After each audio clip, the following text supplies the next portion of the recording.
बात करने वाले हैं पीएम किसान सम्मान निधि योजना के बारे में। आज हम बात करेंगे 13वां इंस्टॉलमेंट के बाद जितने भी किसानों के अकाउंट में पैसा नहीं आया है, सब किसानों के बारे में आज हम इस वीडियो में बात करने वाले हैं।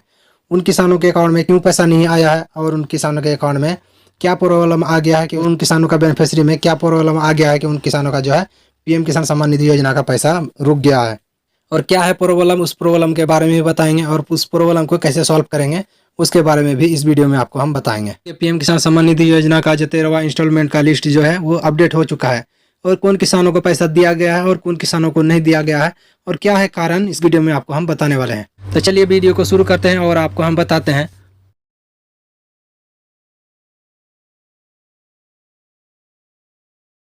जैसे आप यहाँ पर क्लिक करें, क्लिक करने के बाद यहाँ पर अगला इंटरफेस खुल का आ गया है और यहाँ पर देख पा रहे हैं लाभार्थी और भुगतान की स्थिति जाने। तो पीएम किसान सम्मान निधि योजना 13वां इंस्टॉलमेंट आपका अकाउंट में आया है कि नहीं आया है और उसमें क्या प्रॉब्लम है वो जानने के लिए यहाँ पर आपको क्लिक करना होगा और यहाँ पर लिखा हुआ है आधार संख्या दर्ज करें। अगर आप पीएम किसान सम्मान निधि योजना में आप आवेदन किए हैं और उसमें कुछ प्रॉब्लम आ गया क्योंकि पहले पैसा आ रहा था और बाद में पैसा आना बंद हो गया, तो आप यहाँ से उसको सही कर सकते हैं। वो नाम में आधार नंबर दर्ज करके उसको सही कर सकते हैं।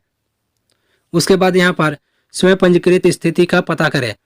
अगर पंजीकरण का पता करना चाहते हैं, मतलब आप पीएम किसान सम्मान निधि योजना में आवेदन किए हैं और आपका आवेदन का स्थिति जानना चाहते हैं, तो आप यहाँ पर क्लिक करके आप अपना आवेदन को जान सकते हैं। निधि योजना में नया आवेदन करना चाहते हैं तो आपको यहाँ पर क्लिक करना होगा। अगर आप कस्टमर केयर से बात करना चाहते हैं तो यहाँ पर आपको क्लिक करना होगा और उसके बाद कस्टमर केयर का नंबर वहाँ पर देख पाएंगे। देखने के बाद उस नंबर पर आप बात कर पाएंगे। उससे पहले लाभार्थी और भुगतान की स्थिति जानने पर हम क्लिक करेंगे क्योंकि पीएम किसान सम्मान निधि योजना का पैसा आया है कि नहीं आया उसके बारे में जानने के लिए हमको यहाँ पर क्लिक करना होगा। उसके बाद यहाँ पर आप मोबाइल नंबर डाल देंगे। डालने के बाद जो कैप्चा देख पा रहे हैं इस कैप्चा को यहाँ पर डाल देंगे। डालने के बाद गेट डाटा पर आप क्लिक कर देंगे। अगर आप रजिस्ट्रेशन नंबर से चेक करना चाहते हैं तो यहाँ पर रजिस्ट्रेशन पर क्लिक कर देंगे। क्लिक करने के बाद यहाँ पर रजिस्ट्रेशन नंबर डाल देंगे। डालने के बाद गेट डाटा पर क्लिक कर देंगे। अगर आपके पास रजिस्ट्रेशन नंबर नहीं है और रजिस्ट्रेशन नंबर से चेक करना चाहते हैं तो आप यहाँ पर केनाउ रजिस्ट्रेशन नंबर पर आप क्लिक करेंगे। क्लिक करने के बाद यहाँ पर मोबाइल नंबर डालेंगे। जो आपका मोबाइल नंबर है वो मोबाइल नंबर डाल देंगे। डालने के बाद जो यहाँ पर देख पा कैप्चा को इस बॉक्स में फिलअप कर देंगे। फिलअप करने के बाद गेट मोबाइल ओटीपी पर क्लिक कर देंगे। उसके बाद रजिस्ट्रेशन नंबर खुल के आ जाएगा। उस रजिस्ट्रेशन नंबर को यहाँ पर फिलअप कर देंगे। फिलअप करने के बाद इस कैप्चा को इस बॉक्स में फिलअप कर देंगे। करने के बाद गेट डाटा पर आप क्लिक कर देंगे। जैसे आप क्लिक करेंगे, क्लिक करने के बाद इस तरह से फॉर्म खुल के आ जाएगा और यहाँ पर लिखा हुआ है ई-केवाईसी डन है और आधार डेमो ऑथेंटिकेशन यहाँ पर सक्सेस है और एलिजिबिलिटी यहाँ पर एस लिखा हुआ है और पेमेंट मोड यहाँ पर इसका अकाउंट है और यहाँ पर अकाउंट नंबर शो कर रहा है और यहाँ पर PFMS एक्सेप्ट भी लिखा हुआ है और लैंड सीडिंग यहाँ पर एस लिखा हुआ है। फिर भी किसान का जो 13वां इंस्टॉलमेंट जो है अभी तक नहीं आया है क्योंकि 12वां इंस्टॉलमेंट आ गया है लेकिन उसका प्रोसेस यहाँ पर शो कर रहा है और 13वां इंस्टॉलमेंट यहाँ पर नहीं आया है। तो आपको हम बताएंगे इसका प्रॉब्लम क्या है। तो यहाँ पर देख पा रहे हैं पेमेंट मोड इसका अकाउंट लिखा हुआ है। तो इसी तरह करके बहुत सारा किसानों का जो है अलग अलग तरह से प्रॉब्लम आ रहा है। तो सभी किसानों का प्रॉब्लम आप कैसे देख पाएंगे? कुछ ना कुछ प्रॉब्लम है, किसी का लैंड सीडिंग, किसी का आधार डेमो ऑथेंटिकेशन रिजेक्ट, किसी का और कुछ। इसी तरह बहुत किसानों का जो है रिजेक्ट का प्रॉब्लम शो कर रहा है। तो वीडियो को आपको लास्ट तक देखना है तभी आपको पूरा वीडियो समझ में आएगा। तो हम गूगल क्रोम को ओपन करते हैं। ओपन करने के बाद आपको वहाँ पर जाके दिखाते हैं।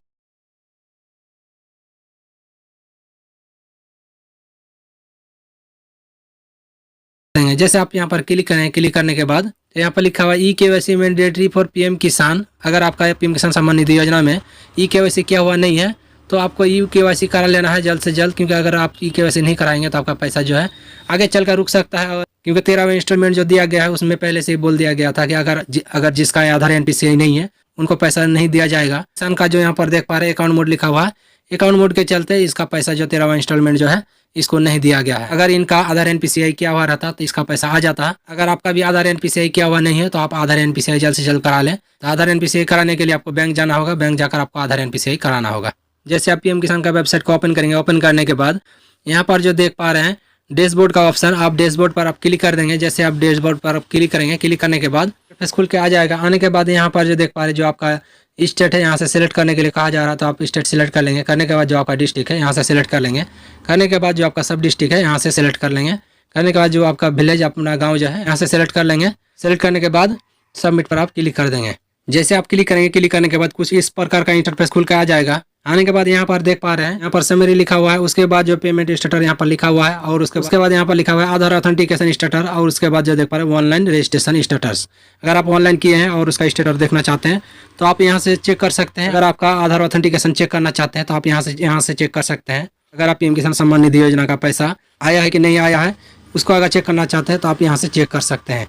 तो हम पेमेंट स्टेटस पर हम क्लिक कर देते हैं। जैसे हम यहाँ पर क्लिक करेंगे, क्लिक करने के बाद यहाँ अगला इंटरफेस खुल के आ जाएगा और यहाँ पर देख पा रहे हैं कौन कौन किसानों के अकाउंट में पैसा आया है और कौन किसानों के अकाउंट में नहीं आया। और देखना चाहेंगे कि आधार ऑथेंटिकेशन स्टेटस में क्या आपका प्रॉब्लम बता रहा है और आधार ऑथेंटिकेशन में कौन कौन किसानों को रिजेक्ट किया गया है और कौन किसानों को जो है एक्सेप्ट किया गया है। तो इसके लिए थोड़ा सा नीचे स्क्रॉल करेंगे और यहाँ पर जो देख पाएंगे कि आधार ऑथेंटिकेशन में तो यहाँ पर बताया जा रहा है टोटल सेंड फॉर ऑथेंटिकेशन। आपका टोटल ऑथेंटिकेशन यहाँ पर 280 दिखा रहा है और एक्सेप्ट जो हुआ है यहाँ पर देख पा रहे हैं सक्सेसफुल ऑथेंटिकेशन। सक्सेसफुल ऑथेंटिकेशन में 273। तो यहाँ पर देख पा रहे हैं कि 7 आदमी का नाम यहाँ पर कम है। तो 7 आदमी का नाम यहाँ पर किस कारण से कम हुआ है तो यहाँ पर आपको दिखा देते हैं। थोड़ा सा नीचे और जाएंगे, यहाँ पर देख पा रहे हैं ऑथेंटिकेशन फेल। तो यहाँ पर देख पाएंगे जो भी नाम है ऑथेंटिकेशन फेल जिनका भी हुआ है यहाँ पर नाम शो कर जाएगा। और यहाँ पर जो सस्पेंडेड यूडीआई आधार कार्ड की तरफ से कितना आदमी को सस्पेंड किया गया है आप यहाँ पर देख पाएंगे। और ऑथेंटिकेशन प्रोसेस जो यहाँ पर लिखा हुआ है कितना आदमी का प्रोसेस है यहाँ पर देख पाएंगे। आदमी का ऑथेंटिकेशन प्रोसेस यहाँ पर शो नहीं कर रहा है। और यहाँ पर लिखा हुआ है टोटल इनएलिजिबल, यहाँ पर 3 आदमी का ही सिर्फ यहाँ पर नाम काटा गया है। इनका स्टेटस भी देख पा रहे हैं 3/3/2023। 3/3/2023 को जो है इसका लास्ट अपडेट किया गया था। जितने भी किसानों का जो है सही पाया गया है उनको एक्सेप्ट किया गया है और जितना भी किसान को सही पाया गया है उनको सक्सेस किया गया, सक्सेस ऑथेंटिकेशन में दिया गया है। और जितने भी किसानों को सही नहीं पाया गया है उसको इनमें से किसी में भी उसका नाम देख सकते हैं। अगर आपका आधार एनपीसीआई प्रॉब्लम हो या लैंड सीडिंग प्रॉब्लम हो या किसी भी प्रकार का आपका प्रॉब्लम है तो यहाँ पर आपका वो नाम शो कर जाएगा। जो भी आपका प्रॉब्लम आएगा उसके हिसाब से आपको काम करना होगा। अगर आपको काम करने में दिक्कत हो रहा है या उसमें आपको समझ में नहीं आ रहा है तो कमेंट बॉक्स पर आप जरूर बताएं, उसका रिप्लाई हम जरूर देंगे। और आपको हम बताएंगे कि बिहार का कैसे चेक करेंगे, क्योंकि बिहार का जो भी उसमें प्रॉब्लम आ रहा है डायरेक्ट उसका नाम के सामने शो कर जाता है कि क्या क्या उसका प्रॉब्लम है और उसमें क्या उसको सुधार करना होगा। तो इसके लिए क्या काम करना होगा आपको, इसके लिए गूगल ब्राउज़र पर आपको जाना होगा। वहाँ पर जाकर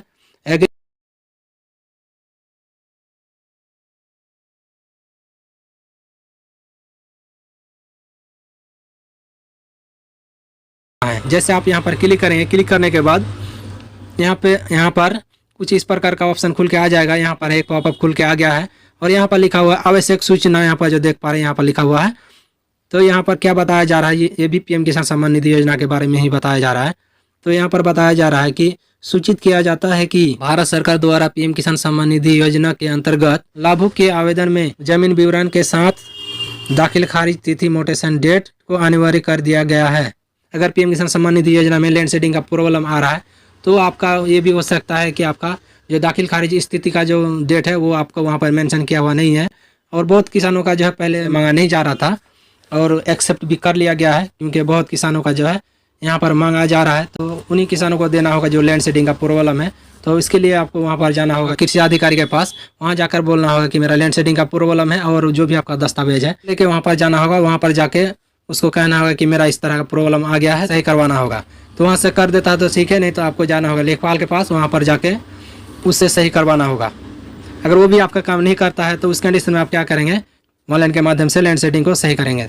तो ऑनलाइन के माध्यम से लैंड सीडिंग सही करने के लिए 2 तरह का ऑप्शन है। उसमें अगर आपके पास पीजी पोर्टल का लॉगिन आईडी है तो लॉगिन करके आप उसमें कर सकते हैं। नहीं तो किस तरह लॉगिन किया जाता है, किस तरह आईडी क्रिएट किया जाता है, उसके बारे में वीडियो बना हुआ है और उस वीडियो में पूरा कंप्लेंट प्रोसेस दिया हुआ है। अगर आप लॉगिन आईडी क्रिएट नहीं कर पा रहे हैं तो बिना लॉगिन आईडी का किस तरह से कंप्लेंट करेंगे, किस तरह से लैंड सीडिंग को सही करेंगे, उसका भी वीडियो हम डिस्क्रिप्शन में हम दे देंगे। और यहाँ पर लिखा हुआ है जिन किसानों का आधार एनपीसीआई मतलब डीबीटी में लिंक किया हुआ नहीं है उसको आधार एनपीसीआई करा लेना होगा।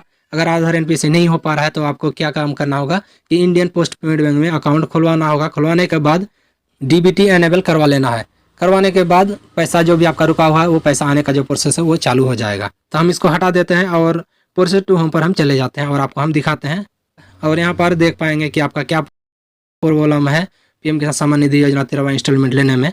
इसके लिए आप यहाँ पर क्लिक करेंगे कि आवेदन की स्थिति आवेदन प्रिंट, इस पर आप क्लिक कर देंगे। जैसे आप यहाँ पर क्लिक करेंगे, क्लिक करने के बाद यहाँ सबसे नीचे यहाँ पर देख पा रहे हैं पीएम किसान अस्वीकृत आवेदन सूची PFMS न्यू अपडेट, इस पर आप क्लिक कर देंगे। जैसे आप यहाँ पर क्लिक करेंगे, क्लिक करने के बाद यहाँ अगला इंटरफेस खुल के आ जाएगा। यहाँ पर लिखा हुआ है farmer reject list by PFMS। तो यहाँ पर देख पाएंगे कि आपका नाम इस लिस्ट में है कि नहीं है। तो इसके लिए आपका जो भी आपका डिस्ट्रिक्ट है यहाँ से सिलेक्ट कर लेंगे। उसके बाद जो आपका ब्लॉक है यहाँ से सिलेक्ट कर लेंगे। सेलेक्ट करने के बाद शो पर आप क्लिक कर देंगे। जैसे शो पर क्लिक करेंगे, क्लिक करने के बाद यहाँ पर जिनका भी रिजेक्ट है यहाँ पर नाम शो कर जाएगा, उसका नाम यहाँ पर, उसका फादर का नाम, उसके बाद उसका विलेज, उसके बाद जो है उसका मोबाइल नंबर, उसके बाद उसका बैंक अकाउंट IFSC कोड यहाँ पर शो कर जाएगा। उसके बाद आधार कार्ड का जो फर्स्ट और लास्ट का 4 डिजिट है वो शो कर जाएगा। और यहाँ पर जो भी प्रॉब्लम है यहाँ पर शो कर जाएगा। जैसे यहाँ पर लिखा हुआ है reject by bank account, no does not exist in bank. यहाँ पर बैंक में आपका प्रॉब्लम है तो आपको बैंक को चेंज कराना होगा, आपको दूसरे बैंक में अकाउंट खुलवाना होगा, क्योंकि इस बैंक को एक्सेप्ट नहीं किया जा रहा है। इस तरह करके प्रॉब्लम आ गया है। तो जितने भी किसानों का प्रॉब्लम आया है सबका अलग अलग तरह का इसमें प्रॉब्लम आया हुआ है। तो यहाँ पर देख पा रहे हैं, तो इन किसान का जो लिखा हुआ है यहाँ पर reject by bank as per bank account number is invalid. आपका यहाँ पर बैंक जो है इनवैलिड कर दिया गया है। इसमें आपको बैंक में कुछ सुधार करवाना होगा, नहीं तो आपको दूसरे बैंक में अकाउंट खुलवाना होगा। खुलवाने के बाद जो भी आपका पैसा रुका हुआ वो पैसा आप इस अकाउंट में लिख सकते हैं। आपको तो इसको सुधार करने के लिए आपको कोई दूसरे बैंक में खाता खुलवाना होगा, नहीं तो इसी बैंक को सुधार कर लेना होगा। करने के बाद उसको DBT में लिंक करवा लेना है। करवाने के बाद आपका जो भी पैसा रुका हुआ वो पैसा आने का जो प्रोसेस है वो चालू हो जाएगा। तो इसी तरह आपका जो भी प्रॉब्लम है उस प्रॉब्लम को देखकर आप अपना प्रॉब्लम को सॉल्व कर सकते हैं। तो वीडियो को अगर अच्छा लगा है तो वीडियो को लाइक कर दीजिएगा, और चैनल में नए हैं तो चैनल को सब्सक्राइब भी कर दीजिएगा।